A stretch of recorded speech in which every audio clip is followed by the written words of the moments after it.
সিঙ্গুরে নার্সিংহোমে নার্সের মৃত্যুকে কেন্দ্র করে বাড়ছে একাধিক তরজা। কারণ ইতিমধ্যে বিরোধীদের তরফ থেকে অভিযোগ করা হচ্ছে যে তথ্য প্রমাণ লোপাট করতে চাইছে পুলিশ। কারণ এই গোটা ঘটনা আরজি করের সমান, এমনটাই তাদের তরফ থেকে অভিযোগ করা হচ্ছে। এবং এই ঘটনাকে সামনে রেখে এবার ময়না তদন্তের জন্য এইমস অথবা আলিপুর কামান হাসপাতালে ময়না তদন্ত হোক, এমনই দাবি করছে বিরোধীরা।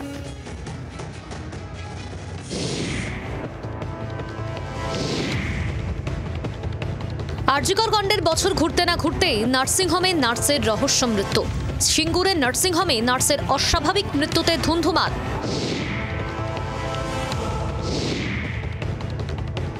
বুধবার রাতে সিঙ্গুরের নার্সিংহোমের 4 তলার ঘর থেকে দীপালি জানা নামে নার্সের ঝুলন্ত দেহ উদ্ধার হয়। পুলিশের দাবি সম্পর্কের টানাপোড়েনের জেরেই গলায় ফাঁস লাগিয়ে আত্মঘাতী হয়েছেন তিনি। যদিও মৃতার পরিবারের দাবি দীপালিকে খুন করা হয়েছে। ওরা বলছে গলায় দড়ি নিয়েছে, ওই ফার্স্ট যেটা টার্গেট, আর কোনো কিছু না। ওইটাই যাব। আপনার কি বক্তব্য? আমার বক্তব্য, আমার মেয়ে সুসাইড করে না, আর গলায় দড়িও নেয় না। এরা প্ল্যান মাফিকভাবে মেরে রাতের অন্ধকারে পুলিশের সঙ্গে হাত মিলিয়ে টাকা খাইয়ে লাশটাকে গাইড করেছে। মানে অতএব এর আমি ময়না তদন্ত চাইছি। পরিবারের অভিযোগ, না জানিয়েই মেয়ের দেহ কলকাতা মেডিকেল কলেজে ময়না তদন্তে পাঠিয়ে দেয় পুলিশ। আমি চেয়েছিলাম ওখানে শ্রীরামপুর সুপার স্পেশালিটিতে পোস্টমর্টম হবে। গত রাত্রে আমার সঙ্গে কথা হয়েছে ওখানকার সুপারের সঙ্গে। বর্তমানে আজকের সকালবেলা হঠাৎ দেখলাম এখানে তোমার মেডিকেলে নিয়ে এসছে। এর থেকে আমি আর কি বলবো, কি বোঝাবো, বলার মতো আমার কিছু নেই। আর আমি কিছু বলবো না। কোথায় চাইছেন আপনি পোস্টমর্টম?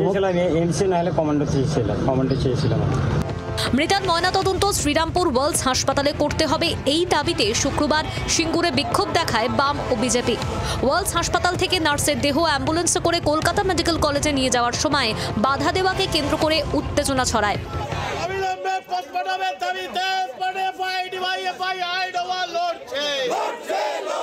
আমাদের দাবি অবিলম্বে আজকে এখানে দাঁড়িয়ে শ্রীরামপুর সুপার স্পেশালিটি হাসপাতালের অভ্যন্তরেই পোস্টমর্টম করতে হবে।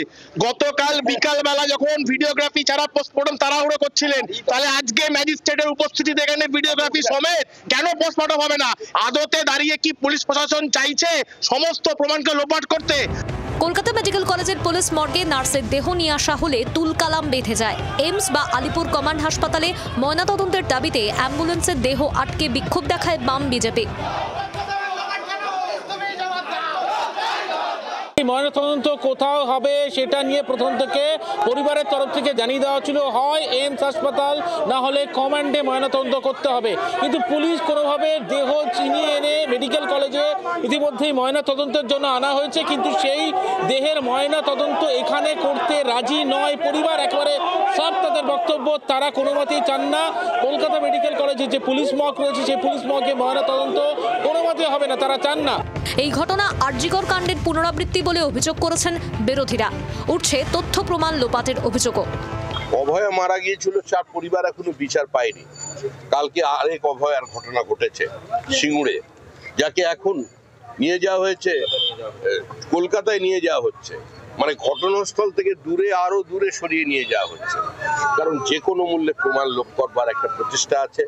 একজনের মৃত্যু হয়েছে, অস্বাভাবিক মৃত্যু, পুলিশ তদন্ত করছে। তো হঠাৎ সেটাকে পলিটিক্যাল ইস্যু কেন করতে যাচ্ছেন?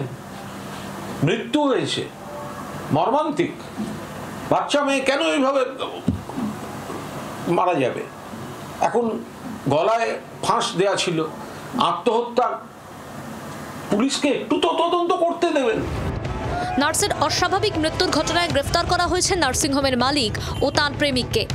1 বছর আগে আরজিকরে চিকিৎসক তরুণীকে ধর্ষণ ও খুনের ঘটনায় শোরগোল পড়ে গিয়েছিল দেশ জুড়ে। বিচারের দাবিতে এখনও পথ ছাড়তে নারাজ আন্দোলনকারীরা। বৃহস্পতিবারও রাত দখলের সাক্ষী থেকেছে রাজপথ। সেই আবহেই ফের নার্সের অস্বাভাবিক মৃত্যুকে কেন্দ্র করে তুঙ্গে উঠল বিতর্ক। ব্যুরো রিপোর্ট, জি 24 ঘন্টা। বাংলার আওয়াজ, বাঙালির আবেগ, জি 24 ঘন্টা।